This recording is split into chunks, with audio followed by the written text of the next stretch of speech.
you here can relate with or know of someone in your life that is constantly worried about their body.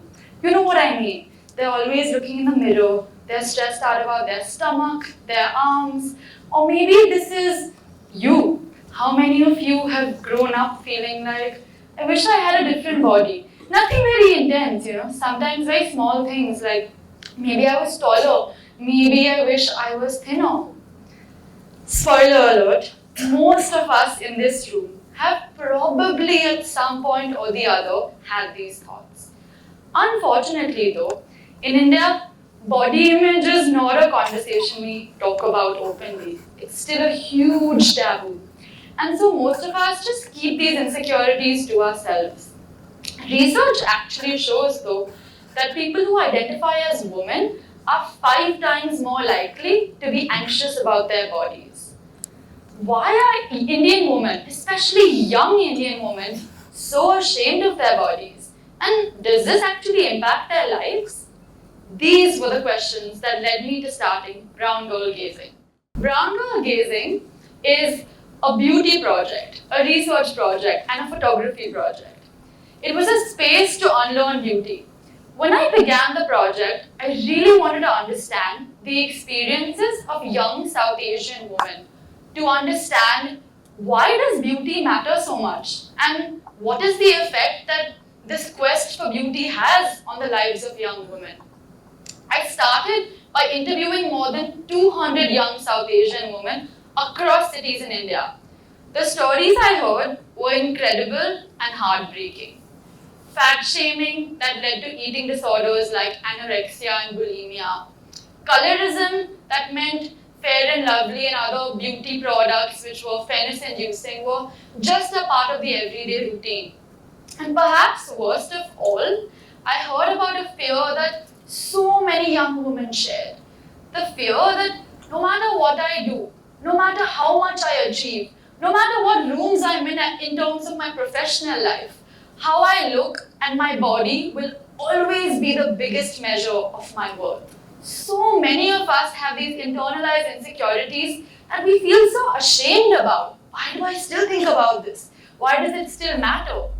And that's really where I got this idea to say, what if we got 200 women to come out and share their stories?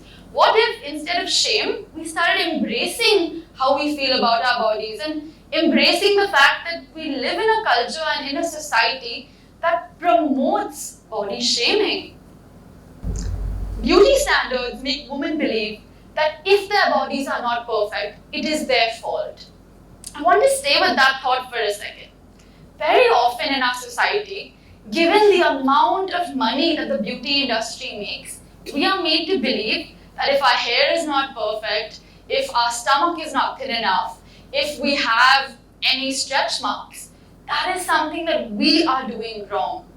For me, this was fascinating because across the 200 participants in my study, what I realized was that this idea, of the perfect body or the perfect beauty, no one actually feels that. Not even one woman I spoke with actually felt truly confident or at home in her body.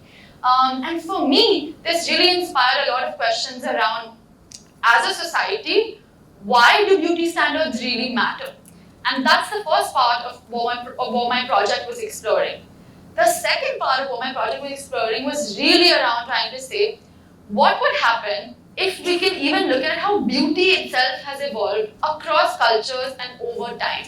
And finally, I'd love to touch upon how we can re-envision a relationship with beauty that makes space for other parts of us, a life where beauty is not the center of our world.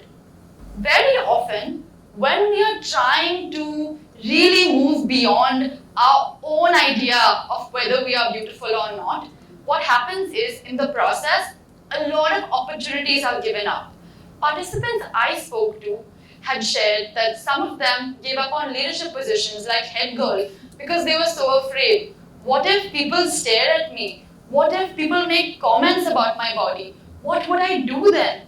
These were the kind of questions that used to come up. This was the discourse that was around. And to me, that really pointed out that this is actually a much larger question. Sometimes beauty, body image, it can seem like such frivolous topics, right? Magazines are talking about it. Is it really that important to think about? But when you really research this deeper and when you study this in a more intense way, what you realize is that we live in a larger society and a larger structure which tells women that if they don't perfectly fit into certain beauty standards, they will be punished for it. Now, what do I mean by that? Well, very early on, if you think about some of your earliest memories with your families, for a lot of women, what they shared was that at home itself, what was really encouraged was looking good instead of feeling good. And this is something I really want to stay with because I think it's a powerful idea.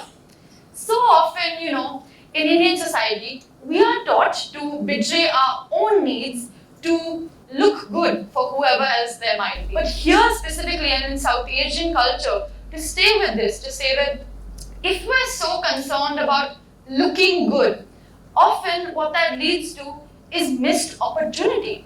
What I mean by missed opportunity is whenever we are trying to learn a new skill or enter a new space, invariably that has to involve not looking, entirely perfect sometimes. Learning, growing, all these things require some degree of discomfort, right?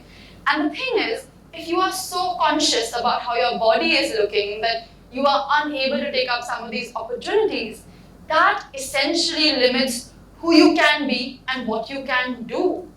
Now, really thinking about this, why do women even feel this way is a question that I'm asked very often. Why are young women more inclined to have eating disorders? Why are young women more inclined to be talking about beauty standards?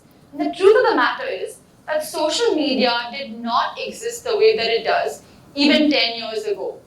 Now, with social media, what has happened is that there is no distinction, but very often we're now seeing ourselves constantly comparing our bodies to other edited Photoshop bodies. But it's not like looking at a billboard or a magazine or seeing a superstar or seeing a model. What's different is that now we're seeing these images of folks and we don't even know that they are edited, that these are not real bodies. And we compare ourselves to that. And then we feel bad. We feel like, why don't I look like this? What am I doing wrong? And what this leads to is women spending enormous amounts of money, time, and resources on trying to modify their bodies. And so really with brown girl gazing, what we're looking at is redefining also how we understand beauty in the context of our lives. And a very, very key part of that is truly identifying that the media is a multi-billion-dollar industry when it comes to beauty. The beauty standards are not just, coming from an ideal standard of beauty that everyone accepts. They are actually coming from the people that are paying to profit through your insecurities. And that's not something we think about enough. So really, when you are thinking about how you feel about your body, when it comes to the media, a big question to ask yourself is, why am I feeling the way I'm feeling? And an interesting part of that conversation then becomes studying the evolution of beauty and looking at how beauty has changed with time, right? Think about in the ancient Greek times, the ideal woman was considered to be someone who was curvy, fair-skinned. Look at the Han dynasty in a totally different part of the world. And there, the beauty standard, the ultimate beauty metric was actually small feet. So women used to bind their feet so that it was considered beautiful. And you look at India, and fair skin and Eurocentric features have always been, revered because of, colonization. So really, when we step back, even this idea of what is beautiful, it's something that changes a lot across cultures and with time. And that's such a freeing thought in some ways because it reminds you that anything that you are comparing yourself to right now, it will change. These standards are not permanent. And that's also partly the trap, right? So many of us find ourselves limited by this idea of beauty. We don't take up certain opportunities because, we don't fit into this idea. But what if we flip that around? What if we say that there is no one type of beautiful. The idea of beauty is fleeting, it's random, and it's constantly changing. That can bring some peace to us to really say that, is this really something that then deserves our time and attention? Now when we're looking at new ways of looking at beauty, right? Again, what's really interesting here is that for decades, the conversation around beauty has been, around how women are perceived. It's around how do you look, not how do you feel. But that is slowly changing. There are brands coming out now that are looking at a much more diverse and inclusive idea of beauty. There are people coming in who are starting to ask, why do we consider certain features beautiful and other features not beautiful? And what's very, very exciting is that now this conversation of beauty has really evolved to ask about even the most basic standards instead of accepting them blindly. 10 years ago, there were just certain standards that were set for us, and if we could not fit into those narrow boundaries, we would rule ourselves out of being beautiful. But now, there's a new wave of entrepreneurs, creatives, photographers, artists who are trying to ask questions about why should beauty be the thing that is limiting us from living our fullest lives? Why are we held back by something that is so arbitrary, right? But there's a flip side to this as well. When you really think about it, it's not really the fault of women for caring about beauty. It is the fault of larger structures which punish and reward women for fitting into these standards in the first place.